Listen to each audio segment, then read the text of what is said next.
14,000 కోట్ల రూపాయలు ఇచ్చిన వాళ్ళు మీరు ప్రశ్నిస్తారా? 5 సంవత్సరాలు మీరు పీకిందేంటి?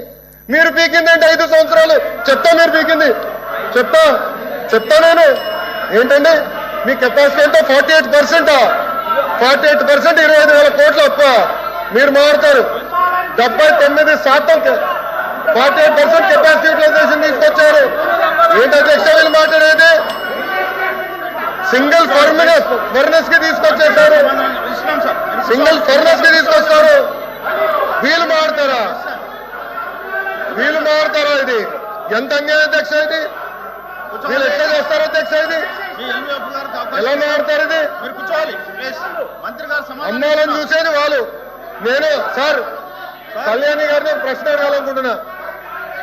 9,000 కోట్ల రూపాయలు మేము ఇచ్చామంటున్నారు. 9,000 కోట్ల రూపాయలు మేము ఇచ్చాం కనుకనే థర్డ్ ఫర్నెస్ స్టార్ట్ అయింది. 79% ప్రొడక్షన్ తీసుకొచ్చాం. అది మాకున్న కమిట్మెంట్.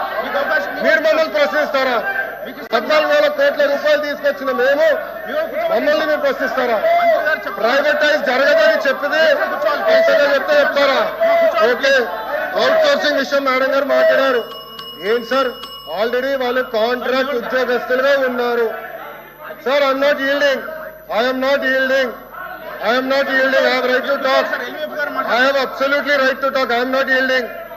నాకు హక్కుంది సార్. ఎల్ఏపీ సార్ మాకు హక్కుంది మారదానికి. నేను మంత్రిని సార్. ప్రజలు మమ్మల్ని ఇక్కడ కూర్చోబెట్టారు విశాఖ ఉక్కుని కాపాడడానికి. మీలాగా సొంత కేసుల కోసం ఢిల్లీకి వెళ్ళడం కాదు.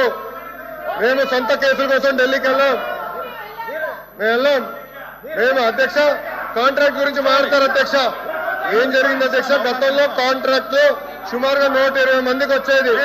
ఆ 120 మందికి వచ్చేది ఎఫిషియన్సీ రావాలి, కెపాసిటీ బిల్డ్ అవ్వాలని చాలా స్పష్టంగా ఏకంగా మంచోళ్ళకి ఇద్దాము అని చెప్పి అవుట్ సోర్సింగ్ వాళ్ళకి ఇస్తున్నారు కాంట్రాక్ట్ ఉద్యోగస్తులు. దానికి ఇంత ఫీలింగ్ అవుతారు. నేను అడుగుతున్నా మీరు ఏం ఆడతారు? ప్రొడక్షన్ లేదంటారు. ఏం ప్రొడక్షన్ లేదు? ఈరోజు 79% ప్రొడక్షన్ వచ్చింది. మీరు ఇట్లా మాడితే ఎట్లా? మీరు చేసిన గురించి చెప్తున్నా. ఎందుకంత భయపడతారు మీరు? వాస్తవాలు చెప్తే ఎందుకు భయం సార్? అరే డబ్బులు తీసుకొచ్చి ప్రైవేటైజేషన్ జరగదంటే మీరు జరగాలని కోరుకుంటున్నట్టున్నారు. ప్రైవేటీకరణ జరగాలని. మేము జరగదని 100 సార్లు చెప్పినాం. మాకు క్లారిటీ ఉంది. అటు భారతీయ జనతా పార్టీ కానివ్వండి, జనసేన పార్టీ కానివ్వండి, టీడీపీకి చాలా క్లారిటీ ఉంది. పాపం వైకాపా క్లారిటీ లేనట్టుంది ఈ సబ్జెక్ట్ లో. బొత్తిగా అవగాహన లేదు. ఎన్ఎండిసి స్లరీ పైప్ లైన్ కి మైన్కి తేడా తెలియదు మీకు. ఇంకేం చెప్పాలండి? మీరు ఇట్లా మాట్లాడితే ఎట్లా మాట్లాడతారు?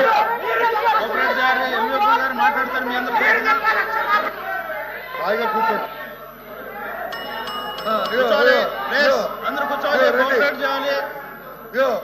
దాదాపు 10 మంది మాట్లాడాల్సిన అవసరం ఉంది సార్. ఎల్విపి గారు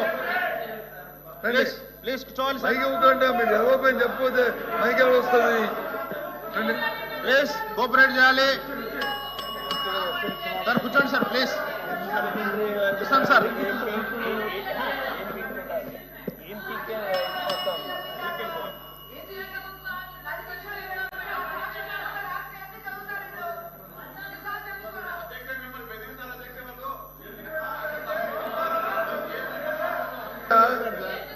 అధ్యక్ష ఎల్విపి గారు కూర్చోబెట్టండి. ఫస్ట్ కూర్చోమని చెప్పండి ప్లీజ్. కోఆపరేట్ చేయాలి సార్. మీరు కూడా కూర్చోండి సార్ ప్లీజ్.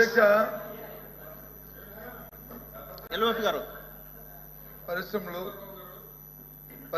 పెట్టుబడులు స్టీల్ ప్లాంట్ దాన్ని మీద వచ్చి డిస్కషన్ని మీ తమిళలో చేశారు.